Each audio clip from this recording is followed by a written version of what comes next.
के 75 साल के पार्लिमानी सफर की तकमील पर हम बहस कर रहे हैं। मैं सबसे पहले अपनी जानिब से खराज अकीदत पेश करना चाहूँगा मौलाना हिफ्जुर रहमान साहब को, जो पहली और दूसरी पार्लियामेंट के मेंबर थे, मेरे कायद सालार मिल्लत सलाहुद्दीन ओवैसी को, सुलेमान सेठ साहब को और मौलाना बनात वाला साहब को। जनाब मोहतरम, इस ऐवान की नाकामियों का भी जिक्र हमको करना जरूरी है। 75 साल का तारीखी सफर इस ऐवान ने मुकम्मल किया।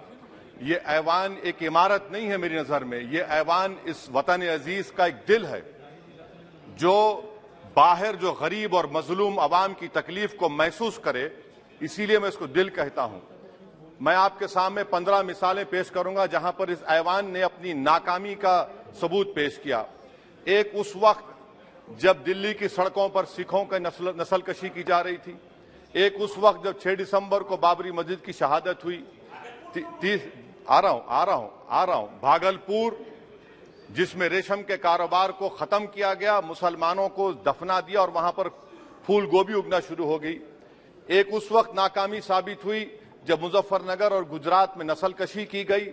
एक उस वक्त सर जब हम देखते हैं कि मुंबई की सड़कों पर इंसानियत का नंगा नाच हुआ।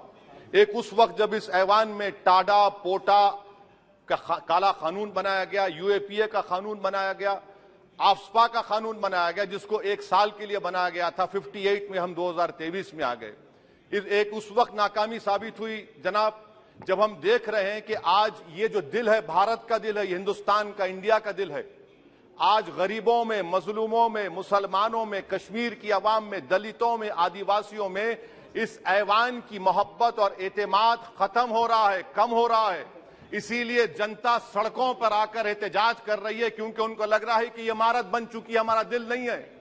चाहे CAA का प्रोटेस्ट हो, चाहे किसानों का प्रोटेस्ट हो, चाहे शेड्यूल कास्ट के रिजर्वेशन का मसला हो। इसीलिए मैं आपके जरिए हम तमाम को मुतनब्बे करना चाह रहा हूं कि अगर हम रोडों पर इंसाफ करना जनता को अलाउ करेंगे, इस ऐवान को दिल नहीं रखेंगे, तो याद रखिए ये हमारी पार्लियामानी जमहूरियत के लिए बड़ा नुकसानदेह साबित होगा। और नुकसानदेह इसलिए भी होगा कि क्या हमको अपने ख्वाब गफलत से, अपनी जिम्मेदारियों से निभाने के लिए क्या भगत सिंह को आके बैठना पड़ेगा ऊपर कि देखो तुमने 75 साल में कैसा कानून बनाया और किसको कहां तक पहुंचा दिया। स्पीकर जनाब, इसीलिए मैं कह रहा हूं कि हम तमाम को अपनी जिम्मेदारियों को निभाना पड़ेगा। ये इमारतें ईंट से बनी हुई जरूर हैं, मगर ये इस इमारत में दिल है। इस इमारत को दिल के तौर पर बरकरार रखना पड़ेगा। स्पीकर सर, एक और मिसाल दे रहा हूं जहां पर इस ऐवान की नाकामी है।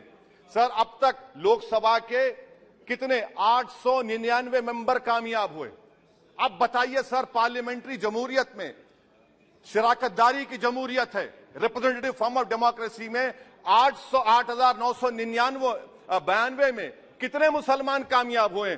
कितने सर? 520, जबकि 1070 को इस ऐवान का मेंबर होना चाहिए था। कितना डिप्रीविएशन है सर, कितना डिप्रीविएशन है? 92% डिप्रीविएशन है। इस मौजूदा पार्लियामेंट में स्पीकर साहब सिर्फ 26 हैं, 14% मुसलमान और सिर्फ 4.8 उनका रिप्रेजेंटेशन है। बताइए, हम वोट डालने वाले बन गए, वोट लेने वाले नहीं बने। या तो हकीकत यह है कि आप वोट डालना नहीं चाहते उनको, आप सबको वोट डालेंगे, मगर जहां पर मुसलमान आएगा वो कामयाब नहीं होगा। बताइए, जब दिल में एक 14% आबादी की नुमाइंदगी नहीं होगी तो आप क्या फैसले करेंगे? क्या इस ऐवान को हम कहेंगे कि ये रिप्रेजेंटेटिव फॉर्म ऑफ डेमोक्रेसी है? स्पीकर साहब, मैं आपको एक और मिसाल देना चाह रहा हूं। बाबा साहेब अंबेडकर ने सही कहा था, अंग्रेज उस जमाने में पार्लियामेंट बुलाते थे टैक्स बढ़ाने के लिए। हम उसी रास्ते पर जा रहे हैं, हम उसी रास्ते पर जा रहे हैं। हम तो बाबा साहेब अंबेडकर को हमने सच साबित कर दिया। स्पीकर सर, आखिर में मैं आपको बताना चाहूंगा कि आज आप देखिए कि चाणक्य ने क्या कहा था। चाणक्य ने सही कहा था। चाणक्य ने सही कहा था कि जब राज चलाने वाले व्यापारी हो जाएंगे तो उस राज के लोग भिखारी हो जाएंगे।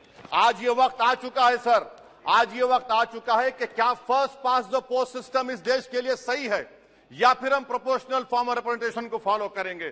First pass the post system, जिसके पास एक मजहब का वोट होगा, जिसके पास दौलत होगी, वही इस ऐवान में आ रहा है। इसीलिए हम कह रहे हैं कि आप इस जमहूरियत की नाक, कहीं ये जमहूरियत कमजोर ना हो जाए, मुझे इस बात का डर है सर। आखिर में मैं खत्म करने से पहले, एक बहुत बड़े शायर ने कहा था, उस पर खत्म करना चाहूंगा कि अभी चिरागे सरे राह को कुछ खबर ही नहीं, अभी चिरागे सरे राह को कुछ खबर ही नहीं, अभी गिरानिए शब में कमी नहीं आई, अभी गिरानिए शब में कमी नहीं आई, निजात दीदे दिल की घड़ी नहीं आई, चले चलो कि मंजिल अभी नहीं आई। स्पीकर साहब, आखिर में याद रखिए एक बात को मैं सबसे कह रहा हूं कि पिच बदलने से गेम नहीं बदलता, गेम को बदलना पड़ेगा। आप पिच बदल रहे हैं, वरना याद रखिए जब तक हम अपने जमहूरी उसूलों पर, रूल ऑफ लॉ पर, संविधान पर अटूट अमल नहीं करेंगे, वरना याद रखिए कहीं नई इमारत भी हिटलर की राइक्सटैग की इमारत ना साबित हो जाए। बहुत बहुत शुक्रिया।